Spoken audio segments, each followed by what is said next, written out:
Okay, hello, I'm with Socke. That's how you pronounce it, right? Yeah, that's quite good actually.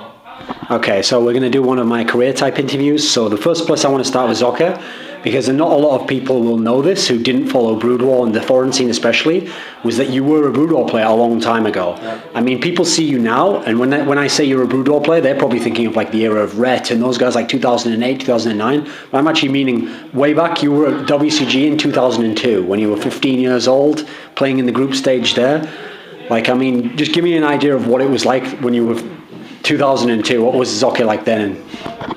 Well, I was obviously still going to school. I think I started my first events, offline events in '99. Tried to qualify for WCGC. I think I made top 8 there in German qualifiers, so it didn't work out. The year after, I think I got top 6 or so, and in 2002, I managed to grab a spot for that. I got second in the German qualifiers, and I was really playing a lot of StarCraft 1, enjoyed it very much. Yeah, actually wasn't that, there was like no money at all to gain from there, but yeah, I just enjoyed it a lot. And going to Korea with like 15, it was just a great experience. I think I went 5-2 in the group, didn't make it out. I lost to Starsin, one of the Koreans, I think aka Janwi, and to Super, Spanish player.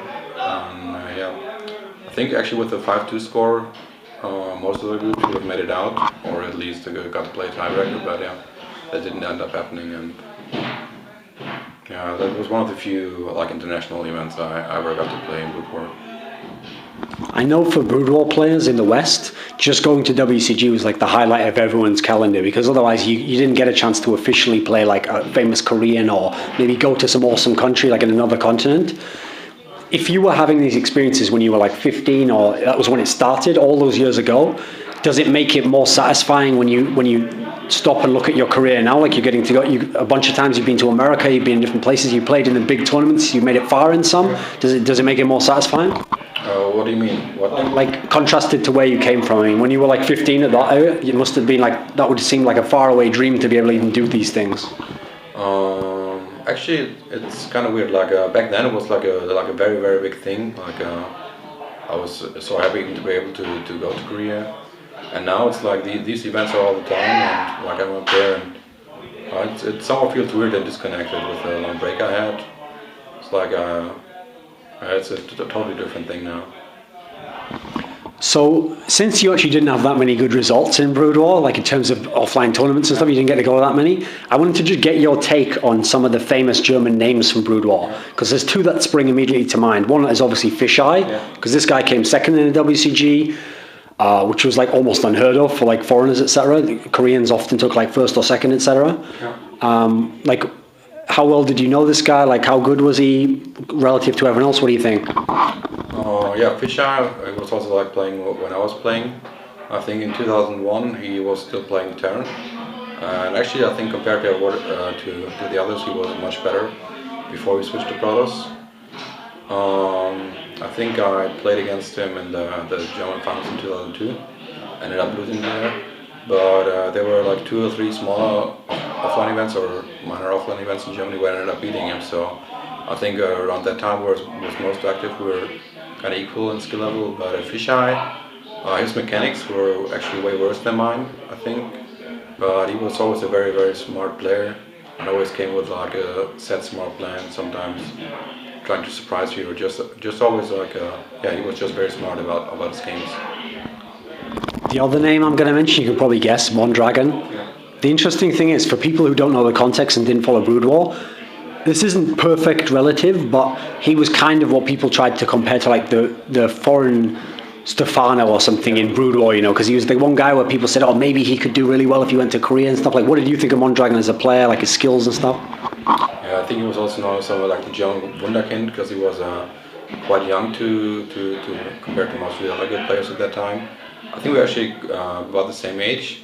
The thing is, when I was still playing very actively until like 03, 04 maybe, was when I stopped being really active. He was like top 10 German player, maybe a bit in the like a bottom top 10, but he never really quit playing. I don't know how much he practiced, but he always like kept it up For most of the other people, it was like WCG is coming. I'll play a lot for 3 months before that. Then I'll play for 2 months or so. At least it was like that for many people. And yeah, he never really shined when I was still playing. So it was actually quite a big surprise to me when I came back that he was like the top dog not only in Germany but as far as foreigners go. So I didn't see that coming, but yeah. What do you think he was good at? What were his strengths? I actually didn't follow Brood War for the time that I didn't play. But I think if you play for that long without making a break, just your basic game sense and knowledge get to a very high level. And yeah, it's surprising to me because when I played, he was like playing a lot, but he never really was up there. But he just kept at it. Okay, well, actually, that'll help me modify this question. Because if you weren't following it that closely after your period, names like Testy, Mondragon might not be so in depth as to what you know about them, but I can make it a general version, okay. Funny thing is, people now, when they talk about like a lot of the foreigners can't compete with the Koreans, they think this is like a new thing to complain about and talk about. They don't realize in Brood War, it was almost the exact same, except that people even then still believed like, oh no, if White Ra went to Korea, you know, he'd do well. Like they had this hope that it could happen, you know. Can you actually think of any names, or do you think there ever was a foreigner who actually could, if he'd have gone to Korea like and really like got into a team house, these sorts of things, actually could have been like a top player? Do you think it was even possible? Well, the thing is, compared to Socke 2 now and Socke 1, the skill gap was much bigger. So we had like almost no chance at all to beat Koreans. I think by now it happens quite often. I mean, in general, Koreans are probably still the best players, but in Socke 2 it was even much more so the case. I think Legionnaire was one of the guys who went there. The Australian guy? Yeah, and I think he all kill some team in Team or something. So he did quite well. And in the early days with Gur, Nazgul, and Alpi, I mean there were quite some people who could play there. But then again, it wasn't as developed and high skill as it used to be later on. One player which really made a big impression on me was Cope. Actually, a German Cope. I don't know what team he was on, maybe PG, but I'm not sure. He was a German Terran player, and he like had like the best mechanics I got to witness that far. I think my mechanics are about the same as they used to be in Brood War, and in that time, like 10 years ago, I had like super good mechanics compared to other people, and his were even way better than mine. So he's a player that is maybe well looked, and he could have made a splash if he really committed to it. So you actually played Protoss and Brood War as well, but when we say that, for people who haven't played Brood War at all, like you can't just translate the races directly, they're so different. Yeah. How would you in your mind describe for someone who'd never played Brood War, like the essence of what Protoss was like in Brood War by contrasting it against in StarCraft 2? Like what's different? Like how would a player play differently? What styles worked better that don't in StarCraft 2, you know what I mean? Yeah. The thing is, when I was most active, probably the metagame was quite different than it used to be like the last couple of years in Brood War. But what I feel most, you know, when I decided to like continue playing Protoss StarCraft 2, I was like, yeah, Zealot Dragoons, I'm good with those. So with Zealot StarCraft should be fine as well. Like if I can handle those. But actually, the basic units, Zealot Dragoon, were much stronger in Brood War than they are now in StarCraft 2. By now, they're just like meat fodder for like the Colossi and the Templar to do damage. And also the Templar is much worse than it used to be, but at least the splash damage of the Storm used to be way bigger. So yeah, there's less emphasis on the basic units. They're just not as good or not as good as the Zerg and Terran counterparts. And yeah, this whole Colossus air unit thing, it's kind of weird, but in StarCraft 1, Protoss Harris was very strong with Storm drops, with a Storm with more damage. It could just do more damage to a work line, especially the Reaver. Like you could do so much more Harris. Like now in StarCraft 2, Protoss Harris, yeah, you can do Storm drops, but if they're someone watching and pull, right about in time you hardly kill anything. And also, yeah, just the Reaver drops aren't possible anymore, so Harris is worse. And also, like if you do eco damage, there's mules and there's lava injector. Actually, it's not doing as much as it used to be anymore. Another thing is, especially in PvT, Protoss always used to be the player who had the map control. So you were always straight from the start of the game. You were out there with your dragoons, like having map control, harassing some, like threatening pushes and aggression, harassing at the same time. And if you look at StarCraft 2 or Protoss, you either go for like a 2-base all-in or maybe 3-base all-in, but aside from that, you're most of the time you're just sitting at home and building like up to that one timing. So I feel like Protoss had a much more active role on the map, and also had, so there was a bit more like, I don't know, a bit more to work with, I feel. In Brood War, I mean, obviously this is a bit after your time, but people in general always complain that Protoss, for like the top level pros, was in theory the worst race. Like amongst the Koreans, even there's less people ever won more titles and stuff like that. So it seemed like of the three, no matter how the others shifted around, Protoss was always on bottom for various reasons. But in StarCraft 2, if we actually look at the whole balance timeline of the game, it seems like Protoss, except for a very brief time when people can argue maybe it was the best, it seems like for the most part it's in the middle between them. So Terran's on top or Zerg's on top, but Protoss tends to always be the one that's in the middle of the two. Would you agree with this? Have you found this to be your experience of playing it? I actually saw a stat from some mathematician who did like the TLPD entries, and he looked at all that, and there was like always like a time period, like 2 or 3 weeks, like what race was OP and what was UP, underpowered. So like the first half of it was like Terran strongest, second half was Zerg strongest. Like most of the time, Protoss was actually the underpowered race. But I mean, it's not by a huge margin, usually like 5% underpowered or so. But I mean, lots of Protoss have been having big successes. So as far as results go, I think it's always been kind of in between all the races. But Protoss never really had that period where it got to shine. And from my perspective on the game, I know it sounds bad because I'm a Protoss player, but like I always felt, like almost always, that I was playing the worst race. Like whenever I won, this was like they're making such stupid Terran not building any ghosts for 1.5 years, Zerg not building any infestors or bootlords for 2 years. It was like things like that. I don't know. I always felt lucky that I could, like, it felt like, it still feels like the other race has to screw up somehow to be able to really win, or you need to take a big gamble and do it. Yeah. Actually, that's interesting. That makes me think then. So obviously there have been changes in patches like Infestor buff or nerf over the time, but even still, what you're saying there is kind of something that people have said. Like there was a long time when Zerg just never even thought of building Infestors, except for like Destiny on his stream or something. And there were times when people just didn't use certain units, like for example with Terran, until other things got nerfed, they wouldn't try other units like in the air attack, etc. Do you think it's the case that maybe Blizzard was like too quick to patch in some senses? Like maybe they should have given the players more time to figure it out, because otherwise it seems like when Blizzard patches every couple of months, players just like abuse whatever works now, and then if it gets switched, then they change to something else. What do you think? I actually don't have too much critique on Blizzard's patch policy, which we saw over the last couple of years. It's very hard to tell what's going to happen or what could be changed or what is too strong, what is too weak. Like a Broodlord Infestor being this strong for like more than 6 months, like I'm not sure how long it is. I mean, maybe that's one thing where they should have intervened earlier. But aside from that, yeah, I don't really want to critique them too much. I think overall they've done a rather good job. A lot has to do also with the maps and with the playstyles, with the players involved. And in the beta we had like huge patches every 2 weeks. Yeah, it's hard to judge. On the one side, like the metagame still switched every couple of weeks, even without Blizzard intervening. But then again, yeah, it still felt like for most of StarCraft 2 that the game wasn't quite at the point where it should be at. But it's always hard to tell what could be done. And I don't think I could have done a much better job, so I'm not going to put any blame there.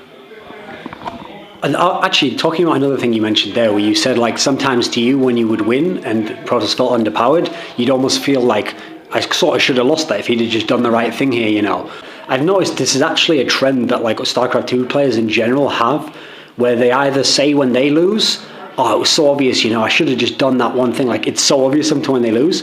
And also, if their races complained about being the most overpowered, they just complain and say, like, for example, when Zerg became the most overpowered or whatever, some of the more vocal Zergs would just say things that were kind of glib, like, well, it's not my fault that Protoss just gambles and goes all in all the time, or does this. They'd make it sound so simple as to what someone should do.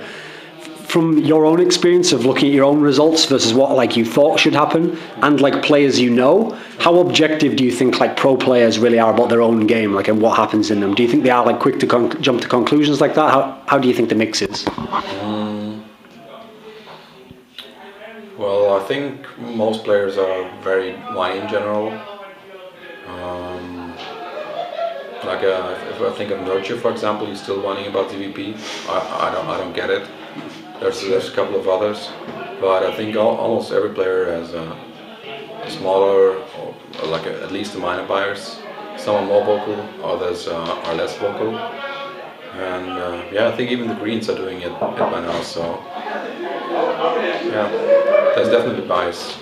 The reason why I ask is because one of the interesting thing I've noticed because whenever I do interviews, I like to watch other interviews that people have done to get a sense of like their personality. Like, do they make excuses here, or do they have like really delusional opinions about how good they are and stuff?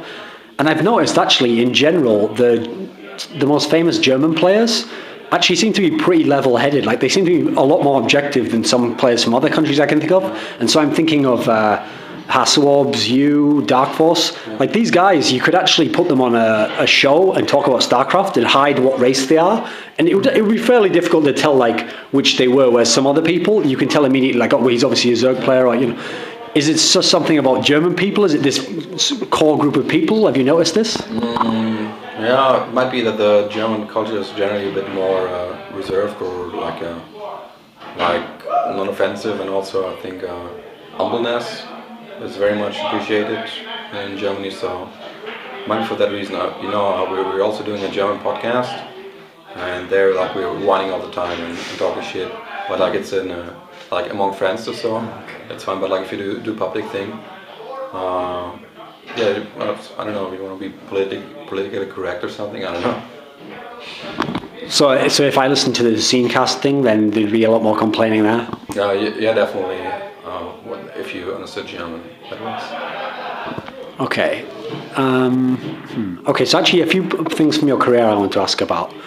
So if we go like way back to the beginning of StarCraft 2, you actually, what people forget is, they remember like, okay, so MLGs happened and it was like all North Americans there. They were the only people there. The European events, they were all Europeans. Korean events, everyone was separated. No one was going across to the different, but you actually went all the way over to America for this really early MLG, and you came like third there, I think.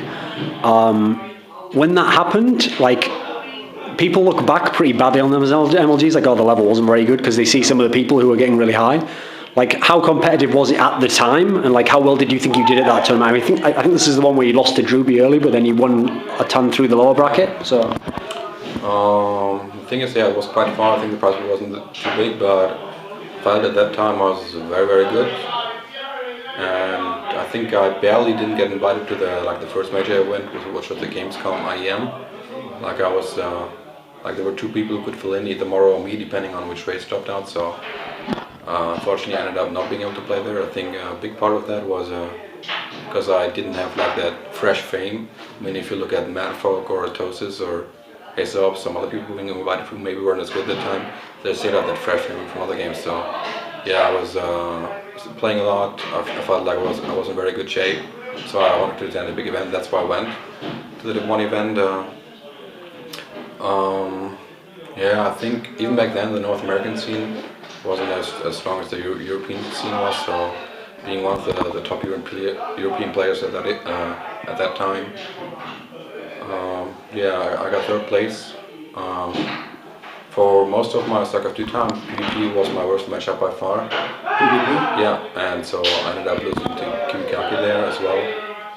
And yeah, it was just one set against Druby. I don't know what went wrong. I think it went badly early, and against KiWiKaKi was just a PvP which cost me. I think it was top 3 Protoss with Hack and KiWiKaKi. But yeah, with better PvP, I feel like I could have done better there. I think 2 Europeans went there. Was Show, who ended up getting 5th place or so. I mean 3rd place. And yeah, it was a good experience, and it just overall, I think Yeah, even then the Americans were a bit worse than the Europeans. I mean, actually, KiWiKaKi is someone who you played a bunch of times in the early period. You lost him pretty much every time in offline tournaments. He's like someone who got forgotten quite quickly because he kind of like, I don't think he was playing so much, he was doing poker or something else. And so people have forgotten him except for like 1 or 2 matches he had that were famous. Like, what was he like as a player? Was there something that he was better at than you in PvP? I'm actually not too sure but what was better than me in PvP. I think so matches were close on our end, but he as a player always like he didn't really follow the current meta game that much.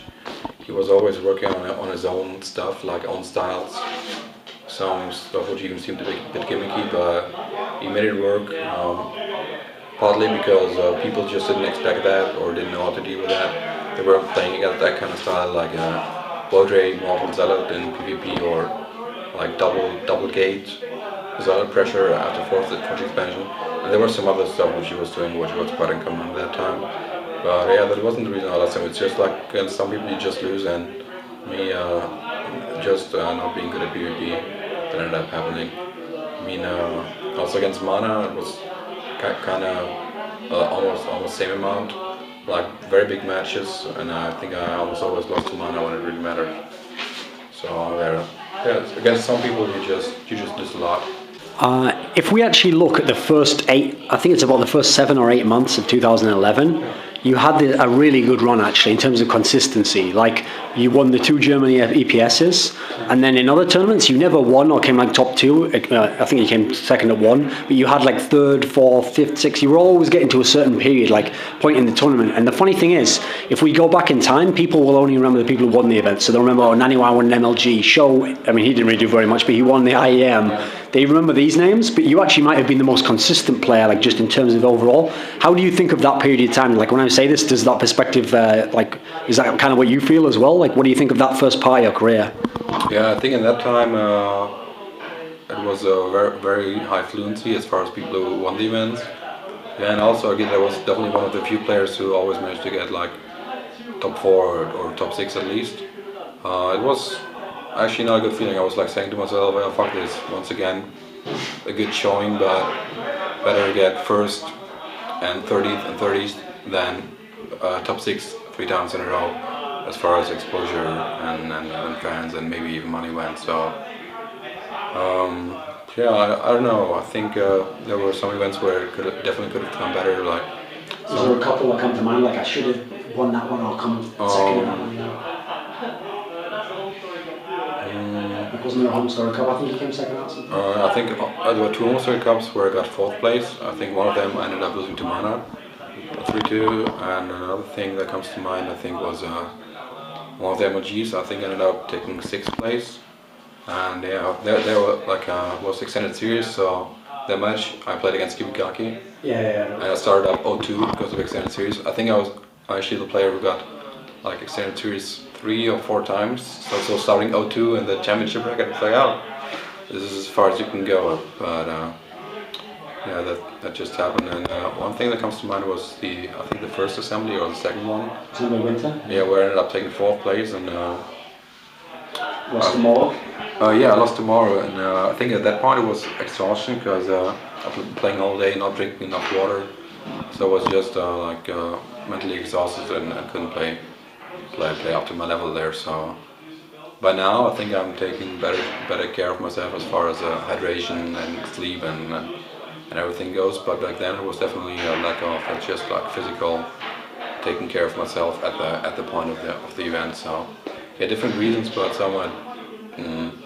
Never really ended up working. Oh, actually one tournament, the DS Record LAN in Sweden, which had Nama, NaNiwa,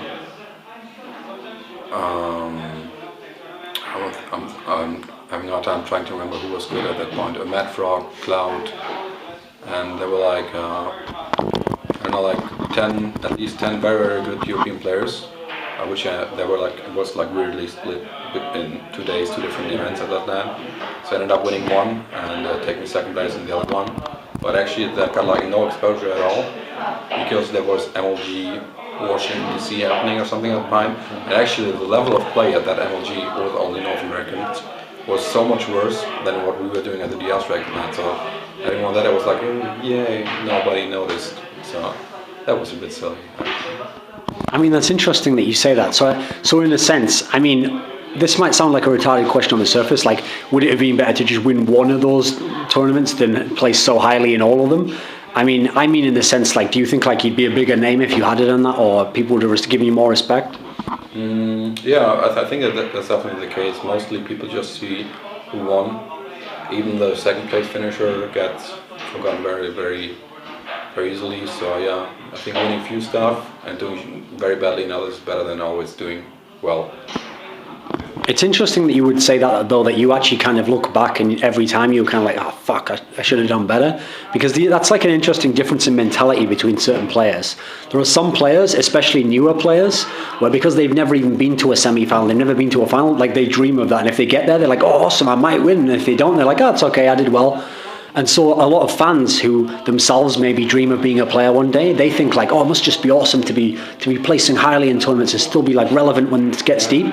But I've heard people who like have won a lot of tournaments or who've been deep a lot, they say it's like almost the opposite, because then you're just thinking to yourself like, well, yeah, I'm supposed to get this far, like that's how good I am. Yeah. And then it's like, oh, I've won another one, like I should have won this one, or I should have got to this final. Is this like the sense that you're saying you get now of that part of your career? Like, I mean, especially now when you're not getting as high placings, do you look back like that was kind of like missed opportunities? Yeah, there were definitely lots of missed opportunities for a different reason. I think I mentioned some of the reasons a bit earlier. Often PvP weakness, sometimes a bit unluck with groups overdraw, sometimes nerfs like IEM Kiev. I think I ended up losing 0-3 to Tarson, even though I felt I was the much better player at the time, especially in that matchup. But yeah, there nerfs came into play, and I think when you go to a tournament, even if you say like, okay, I'm top 8 player in this tournament, I should be getting to top 8. And then you're in top 8 and you're like, okay, you're gonna get top 4, so as long as you don't win, I don't think you're ever really satisfied with how the tournaments go. In terms of the timeline of where we've been going through your career, a really obvious name to pick as like a rival would be Mana here, because he's like your kryptonite, it seems. Like every time you played him for like a year or so, it's like he always beat you somehow in these offline tournaments. Like, I mean, you've already said like PvP was a weakness, but to give you an example, people considered Huck one of the best foreigners, and you beat him a couple of times. Yeah. So what was it about Mana, or is it something about his style, or what do you think? Actually, I'm not sure. I ended up beating in one event, which was the reverse race invitational a couple of months ago, but I can't really put it on the style.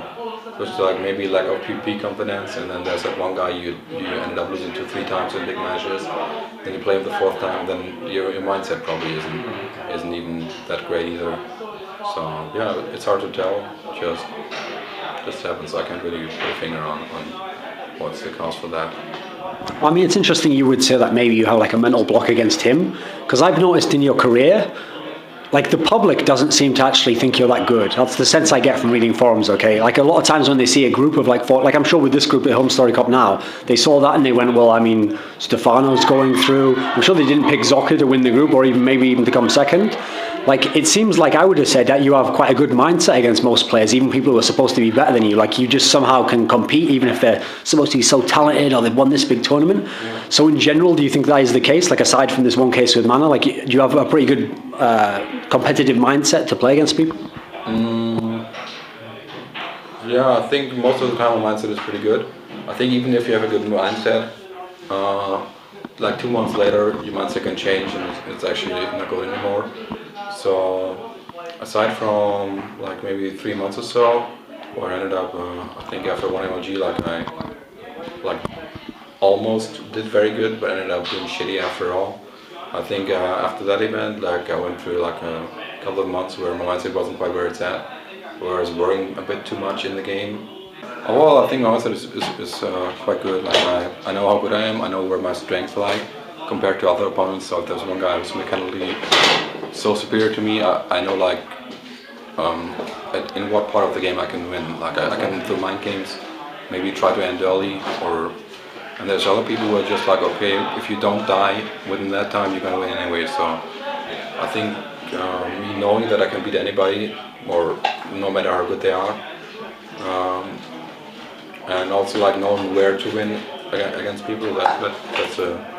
Is quite a good thing. Okay, actually, that's interesting because that's something else that I've thought about with foreigners, which is that a lot of people have this mindset where they think I have to believe I'm the best player. Like I'm better than this guy, that's why I'm going to win this. And so they feel as though if they ever don't feel that, their confidence just crumbles. Whereas sometimes I think that like part of the competitive mindset probably has to be that, okay, this Korean guy probably is a favorite against me, but then maybe I still have a 30% chance. So what do I have to do to make the 30% chance maybe come true? It's like a different way of looking at it, but potentially I think it's like more useful. Do you think like you're unique in this sense? Do you know a lot of other players who have a similar mindset? Like, do you think it's a problem that foreigners have in general? Well, I wouldn't say it's unique. I'm not too sure how other people approach the tournament games. At least I know from not so many. I think many people have their own style, and they just play it no matter what.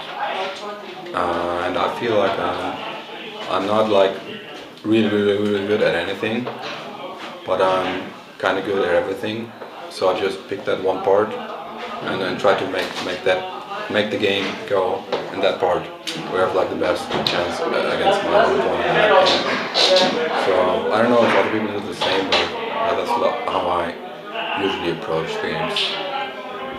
Even though you're saying you're not like specifically good at one thing super good, you're quite like even. If we had to imagine, I mean, you can name a player if you want, if not, it doesn't matter, but like, if we had to imagine like a perfect opponent for Socke to play, and you can't just say like be really shit, like have no macro, like he has to be a really good player, but his style would really work well. It's like you could upset this guy, you could do really well against him. What qualities should he have, do you think? That's quite a tough question, especially with all the different matchups. Well, just pick one then and give me an example. Well, there's different ways to go about it. If it was like MKP, oftentimes takes risks, just all in him 3 times in a row. Qualities, I don't know, there's some people who are over-aggressive, like who have really good micro, who try to work off too much of that. Like you can take advantage of that as well. So I can't really give an answer to that, but there's certain player times where you can take advantage of certain things. It's hard to tell. When it actually comes, like, okay, specifically your approach, when you see an opponent, okay, so in 4 hours I'm going to play this guy, it's going to be a best of 3 series. Are you one of those guys who actually, like, you try to study every little thing he does and then you try to do, like, oh, here's the one thing that he might be weak against, I'll do that? Or are you the guy who, on the opposite side, maybe you, like, think, okay, well, like, I know roughly what could work against him, but I'm just going to use, like, the things that I've practiced the most. These are, like, my most standard builds. Like, I'm going to go with the one that I think's best. Like, where would you be between the two extremes? Well, usually there's not much time to study anymore when you're already at the event. I mean, sometimes you can notice things such as scouting patterns, like he doesn't scout that much, like the Zerg is not checking for proxy binds, or he oftentimes goes blink and tries to be aggressive.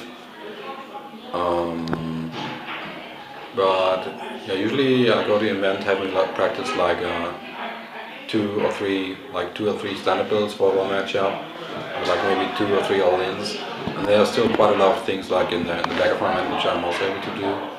So yeah, sometimes try to blind counter, like maybe also get a small meta game like all-in him early.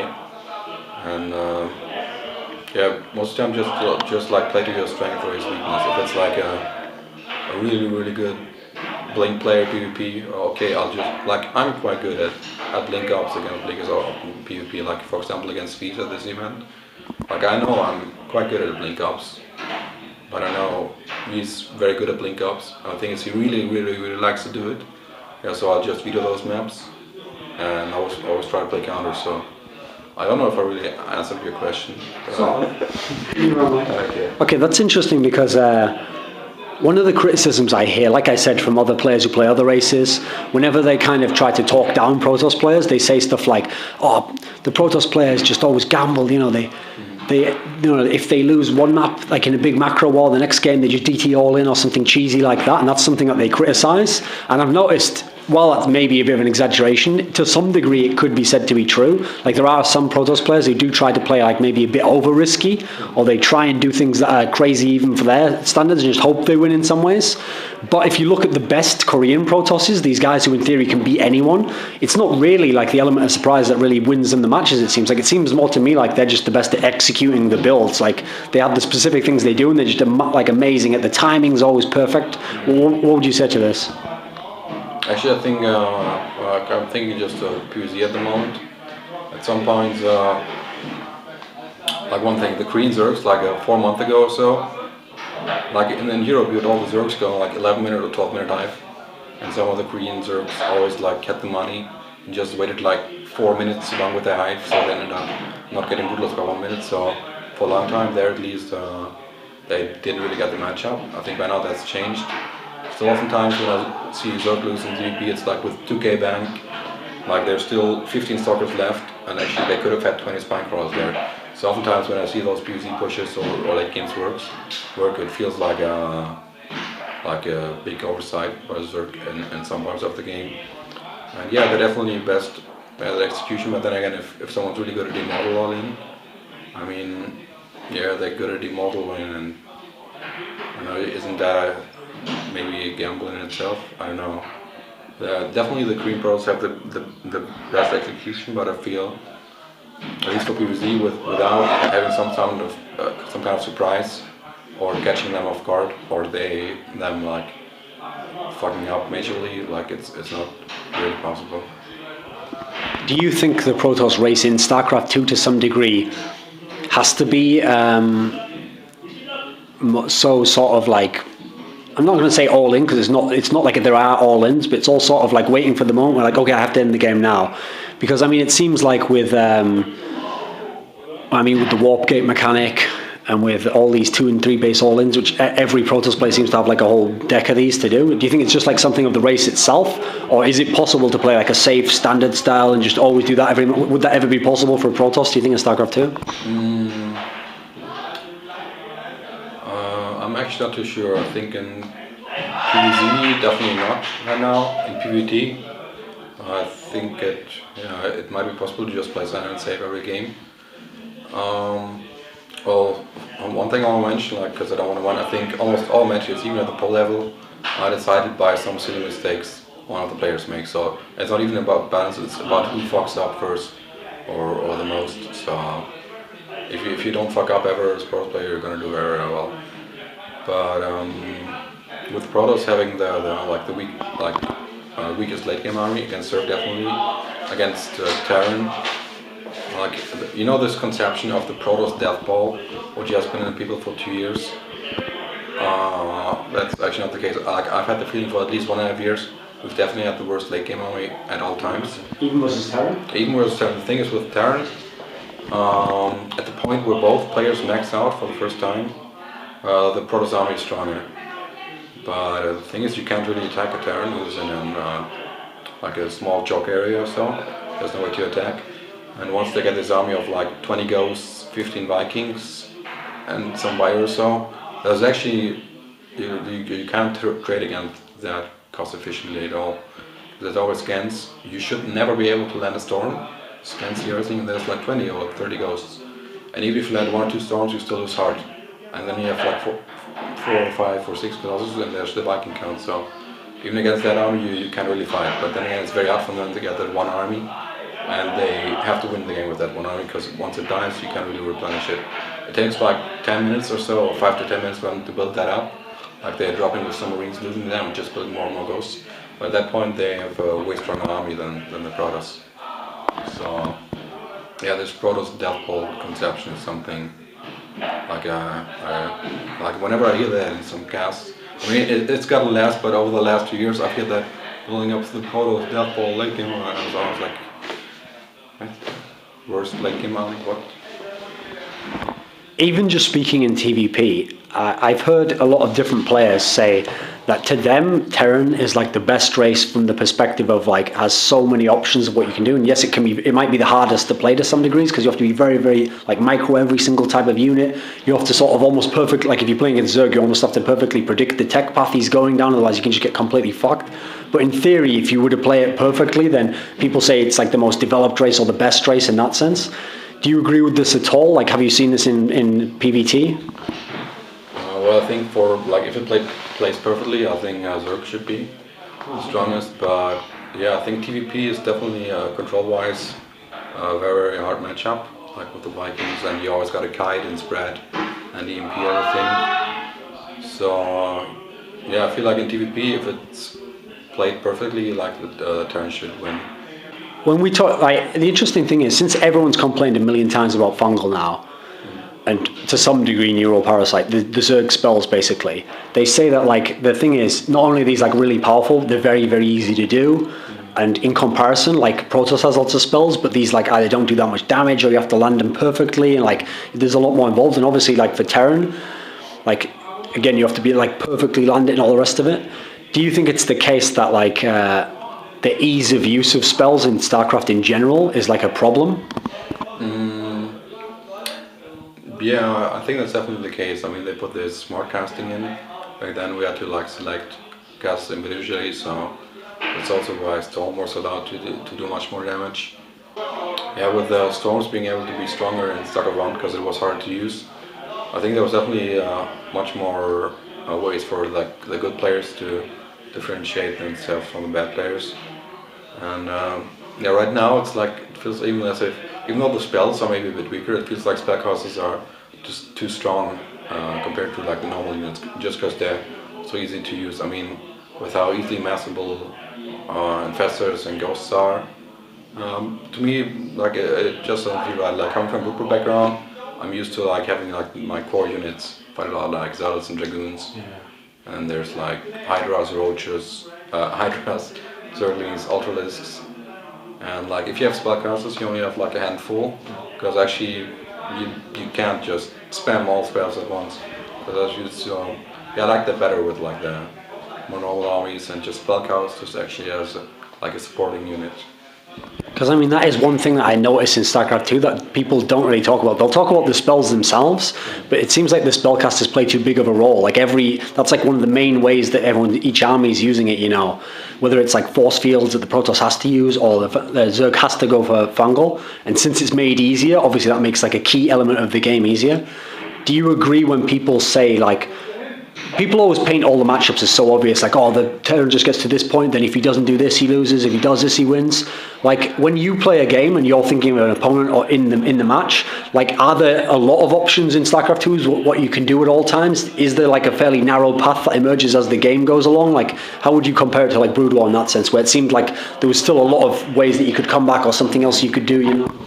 I think there's definitely lots of possibilities for openings as far as the first 10 minutes go, but after that I think there's actually like there's basically I think only one way for the matchup to evolve.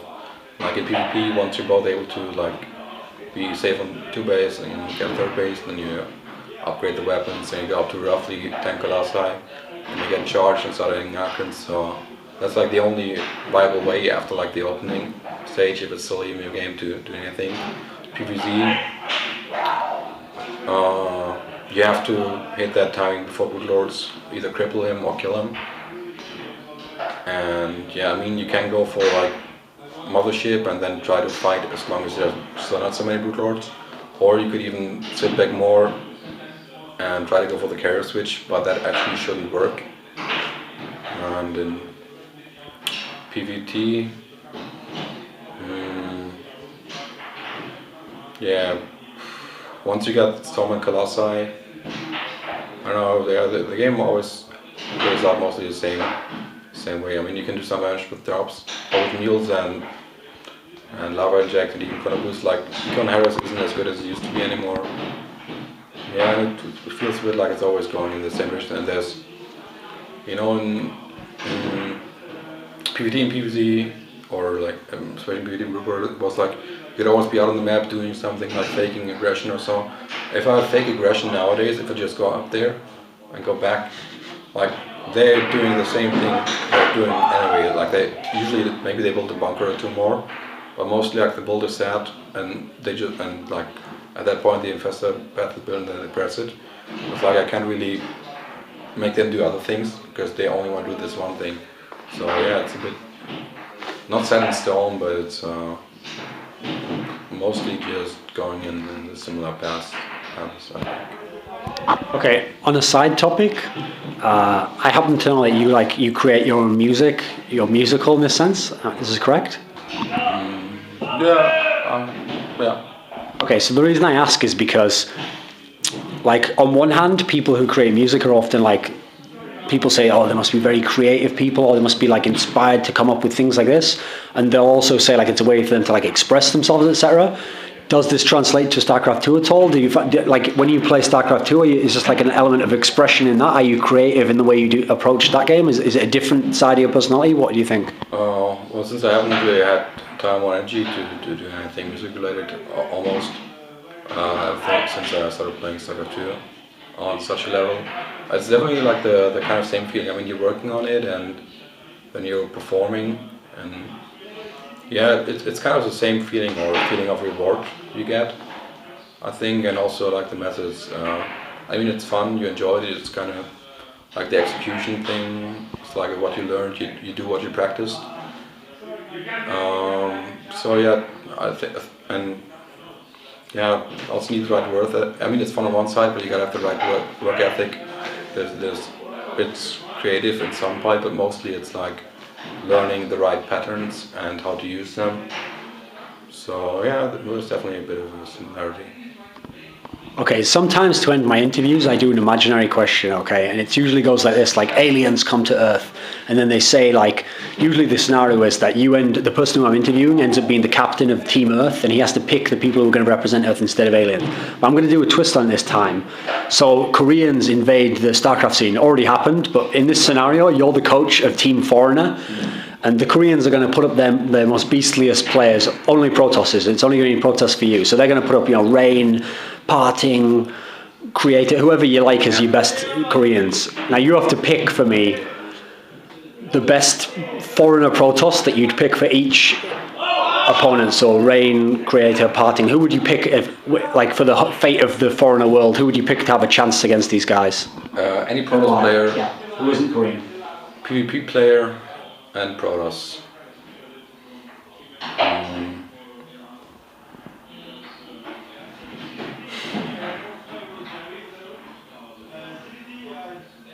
It's very hard to tell. There's like 5 or 6 people. I mean, who does your gut go with? Like, if I had to put my life rested on it, I'd have to go with this guy. I'd actually pick myself, as stupid as it sounds. Like I know I'm probably not the best, or might not be the best PvP player, but actually if I had just to like gut feeling, I'd actually go with myself. Okay, aside from you, is there anyone who you could trust? With enough preparation time? I'd say Grubby, I think. Oh, okay, why? He's good and like he's clutch, like has a good mindset and high pressure situations. He knows how to prepare very well. His mechanics are quite okay, and I also think he's not too unfond of the PvP matchup. Okay, actually I've got one last question along another hypothetical. Since you're a Protoss player, you're a European Protoss player, I want you to give me someone gives you $1 million, but they have a gun to your head and they tell you have to bet it on one of these 3 outcomes, okay? So in 1 year from now, Monchi will be the best foreign Protoss, or NaNiwa will be the best foreign Protoss, or Mana will be the best foreign Protoss. Which of the 3 would you put the $1 million on? In a year. In a year?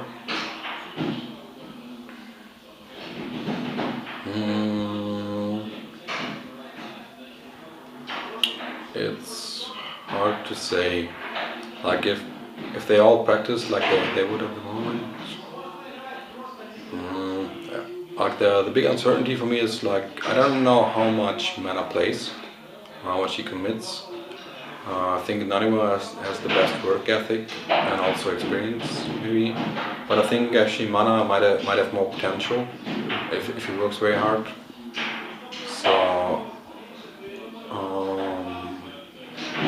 who's gonna be the best player of the 3 in 1 year? I guess I'd say NaNiwa. Okay, any final words, a message you want to send to someone? Yeah, just big thanks to everybody who's been cheering on me supporting me no matter if I play good or bad or got good results and bad results. Like good results and good plays oftentimes not connected actually. Yeah, just shout out. If you want to follow me, it's at twitter.com/SockeSC2 or facebook.com/Socke with an H. Also, big thanks to Team Alternate and all its sponsors. I've been with them for I think over 2 years now. Yeah, just enjoy yourself. Rest of Home Story Cup. If the interview is already out, and if not, I hope I'm gonna be at IEM Katowice. Like I'm the first guy who plays it. Hey, maybe you can see me play there. Danke. Jo, kein Problem.